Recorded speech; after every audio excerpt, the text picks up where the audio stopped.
Hey, come closer real quick because today I'm going to tell you the only 4 African countries you should be looking at living in 2026 because let's be honest, things on the continent change from coups to protests to violence to kidnappings to there's just a whole bunch of stuff that happens on this most blessed motherland, beautiful continent of Africa. And all African countries are not created equal. Oh no, my friend. If you think any one of the 54 countries in the continent of Africa are similar to the others, well, let me be the first to tell you.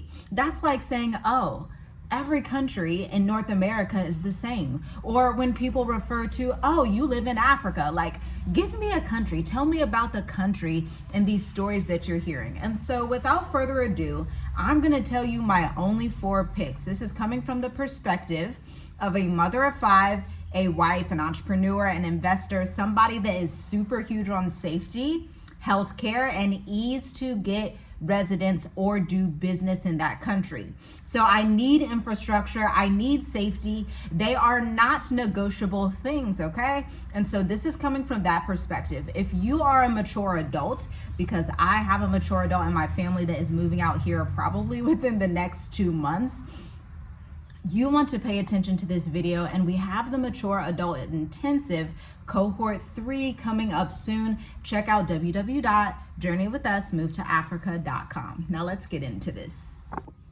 Now you and I both know 2026 is going to redefine how people live, especially Americans. I've been so shocked to see across the board since I left America back in 2020 with my family of 5 back then, have had 2 children abroad in 2 different cities. I have been shocked to see that so many Americans are moving to Africa, Asia, Europe, South America. I've been shocked to see like previous CIA agents and all these previous people coming out, hey, I'm leaving America by 2030, you should too. Then they come back and switch and say, I'm gonna leave America by 2027 actually, because it's looking a little bit ghetto out here. And so I know you're picking up on these trends and you're like, man, am I missing something? If all the Americans are leaving, then what am I doing staying here, right?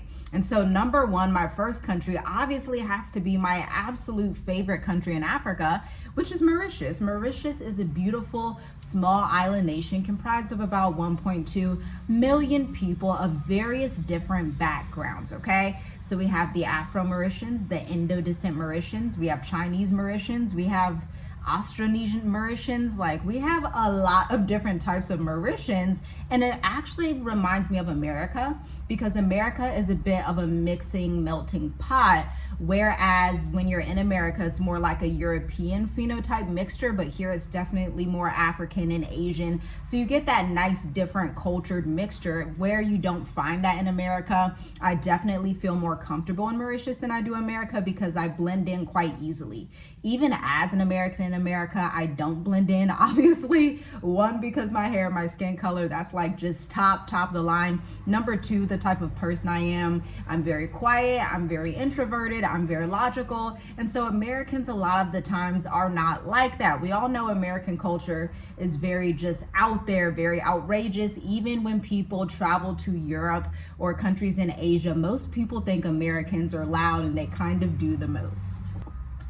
Now, Mauritius is super investor friendly, has super low corruption, and if you didn't know, has been awarded number 1 to do business in Africa. Don't let anybody trip you up in these YouTube streets or on Google because there's only 1 country in Africa that has been voted number 1 to do business on the continent. And when we say this, if you have a business in the States, especially if it's online, a consulting business, a service-based business like you're mowing lawns or you're doing government contracts, you know that you can fill out a lot of stuff online and get your business up and running pretty quickly. On the continent, it's not necessarily like that. unless you choose Mauritius or Rwanda, okay? And this is super important for us because we have such a large family. We teach our children entrepreneurship. We need the infrastructure and the ease. We don't want to waste money. We don't want to waste time. We don't want to have high blood pressure. We don't want to be losing our minds. We need it to all come together and work seamlessly. Now, I do look forward to the day that more African countries like Botswana and Rwanda adopt this ease of doing business across the board. I think we're going to see it more in Southern Africa first. Southern Africa seems to be like the most stable region in Africa right now. That's another reason I will not be living in East Africa or West Africa currently. There's a lot of instability around. For example, Madagascar just had a coup d'etat where they basically just dragged their president out of the office. CNN doesn't cover this, but I pay attention to African news. We have some developments happening in East Africa as well in October, and so you really want to be aware of these things. Remember, I told you, your sister is all about safety. I don't have time for unsafe environments, corrupt. I just don't have time for it, okay? And I think if you're watching this channel, neither do you. Now, one drawback to living in Mauritius is that we are an island, and so we import stuff from all over. We import stuff from South Africa, from India, from Belgium, from Kenya. I've seen some coconut flour from Kenya, from Tanzania, from everywhere. We do have like a few of our own things, but a lot of things on this island come from other areas of the world. But the good thing about that is Mauritius is so diversified, so they're not just only dependent on China, only dependent on India. They have a lot of relationships across the world with different people, and so if one avenue were to dry up, they would just switch and diversify real quick. Again, I'm telling you, their logistics are flawless here. That's really what I love about Mauritius, and it makes it so safe for our children. Like, our children can just walk down the street and go to the park. The pack of them, I told you, we have a lot of children. They can really just live their best lives out here without worrying about racism or corruption or bribery or tribalism. All of these things that people don't realize really will impact your children if they're going to an African school and trying to integrate into African society. People don't talk about these things, but this is so real, and another reason why Mauritius is my favorite. But let me move on to the next country, because you know I could talk about Mauritius all day, okay? And if you do want to hear me talk about Mauritius all day, why don't you subscribe to members only? Because we actually documented over the past 2 years, can you believe that? Over 55 different videos showing you the process of moving from Tanzania to Mauritius and how we made our decision, how we applied for our residence permits, and how it has been going thus far. Subscribe to members only. Go ahead and hit that join button. You know what to do. It used to be that you had to join on a laptop, but you can now join from your iPhone. If you're on Android, you may have to join from your laptop though. Now let's go over to Botswana.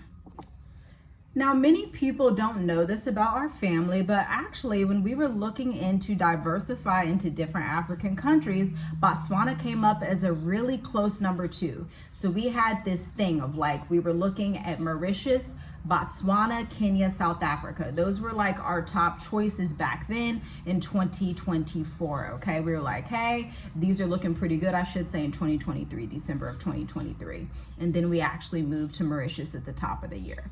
But Botswana was like really up there because, again, it's low on corruption, they're pretty low on crime, they have transparency, they have the diamond wealth rule of law, and they have, again, I want to emphasize this, zero tolerance for corruption. I think the only thing that was the drawback that we were kind of worried about is that it is very much a desert. That was kind of like, oh, I don't know how that's going to work out. Like, if any type of famines hit, what does that really look like? What does that do? Mauritius is the type of place that's super, super fruitful. We had lived in Tanzania, specifically in the Tanga region, which is a mountainous region, which is known for being super, super fruitful. And so we just weren't used to like that desert lifestyle yet. And so we were like, we should probably lean towards Mauritius just in case like stuff pops pops off in the world. Here in Mauritius, these seeds grow in the ground as quick as ever. I wish you could see our tomato garden. We have our herbs growing, and let me tell you something. We didn't even plant those tomatoes. They just all sprung out the ground. Like, I'm not playing with you. We have like 35 different tomato plants across our property. And by the way, I should probably leave our property tour video down below, because I've seen your comments and you're like, hey, can you show us your property tour? I'm like, ma'am, sir, we already did that like last year. That's last year's content, but I will bring it back into this year by you checking out the link in the description to take a view, okay? And so Botswana is also very peaceful. Remember, I was telling you about safety. I look for recent political chaos, protests, and disruptions, because that basically tells me the country is on basically like sticks and stones. Like, it's gonna have a ripple effect. If they had had chaos in the recent past, then I'm like, probably not going to do it, because the last thing I need is for my children to be on a school bus somewhere, something pops off, the bus is getting like, I just don't need that in my life. I don't need that at all. I want to walk down the street and everybody's cool. There's not fires breaking out. Like, I just need things to be as chill as possible, okay? Now, again, the drawback to Botswana is similar to Mauritius, because there's not too much of an entertainment or nightlife, but it's perfect for retirees and entrepreneurs, similar to Mauritius. So these two countries tend to attract a type of more mature person, which can either be a mature adult or a mature digital nomad entrepreneur that has that silver, what they call in Mauritius, like the silver economy, which is like the work, live, retire economy. It's something that their government came up with. And so Botswana is very similar to that. It's going to attract those people that aren't super into drama, aren't all over the place in the nightclubs. Other people will say it's probably boring and there's not much to do, but I tend to enjoy boring. You can tell my office, y'all know I got all these books in here. This is what I like to do. Things that I find fun. I like to go to the forest with our children, go to the park, read some books, go on a walk. Like, that's what we like to do. Go to the zoo out here, which is absolutely my favorite zoo on earth. But let me move on to Rwanda. Ooh, Rwanda is the tech phoenix of Africa, the Singapore of Africa. Now, Rwanda, this story is really gonna crack you up, but I have to tell it because it's just, that was my life growing up, okay? So I grew up in an Ashkenazi Jewish community, okay? And so at school, every year, this woman would come. Obviously, she was a white woman. She would come and she would show us all the pictures of the gorillas that she went to visit in the forest. Every year, we would have an assembly about Rwanda. And that was my entryway into Africa, okay? I don't know why I haven't visited Rwanda yet, but hopefully it'll be pretty soon, because Rwanda was the country that I just knew about first in Africa. From that early schooling, they would always just talk about the gorillas, the expeditions, going through the forest, how they like the silverbacks and this. Look, if you've never been to a suburban Jewish school, you're not gonna understand, but that was just the way I grew up, okay? So that was my entryway to Rwanda. Now, Kigali has their Innovation City and Smart City initiatives, and they have visa on arrival for all Africans. I really like this, even though I don't have an African passport. I like this because it shows openness with the borders. When I see types of xenophobia where Africans cannot come in visa free, where Africans are ridiculed for being in their neighborhood country, or when there's too much tribalism, that is a risk factor to me. This is why I like Rwanda. Fun fact about Rwanda, if you're a Rwandan, you can chime in down below. But Rwandans, like, if you go there, they will tell you, do not discuss tribes. We don't discuss any of that. We are all unified as one Rwandan people due to the genocide. And I have to say, they have outdone themselves. Even their residence permits, if you were to go to their immigration website, are really quite reasonable. Like, Rwanda is like, okay, and of course the cleanest city in Africa with modern infrastructure. But here's the drawback: they have super tight speech laws, and so you want to be careful of that. And centralized control. I hear when you're in Rwanda there are guards walking all around, and it makes sense because it was unstable at a point. But if that sets you off, you may be like, ooh, I'm not super comfortable here. But I would still live in Rwanda, because, you know, I already told you, I value and preference safety and long-term residence, okay? And my fourth country is one that nobody talks about, which is just To me, this is absolutely insane, but this was another one that we were looking at going to because they have digital nomad visas and they have 0% foreign income tax. Now, taxes in Africa can be quite ghetto, but not too bad in Mauritius, flat 15% corporate tax rate. But this country, Seychelles, is even better. 0% tax. Yes, I said zero, like the number before one, like none. 0% foreign income tax for digital earners. Okay, it's super safe. It's another island nation. Now, there's not as many people as Mauritius. From what I see, it's not as built up as Mauritius, but it's super safe, strong currency. They are also on a type of rupee. Okay, they have stable tourism and banking sectors. And so when you think Seychelles, just think Seychelles is where privacy meets paradise. You should also know, because I've been looking into this, I like to look into the regional best countries around me. And Seychelles does not have a capital requirement to start a business there. Yes, sir. Yes, ma'am, as well as Madagascar. But I was telling you, Madagascar is not safe right now. So you could want to go with Seychelles. Now, every country on this list has enormous benefits, okay? And it offers a level of freedom that you just will not find in the West, which is why so many people are coming out of the West, from America, from Europe. Shoot, I even see people from Bangladesh coming out here to get jobs, okay?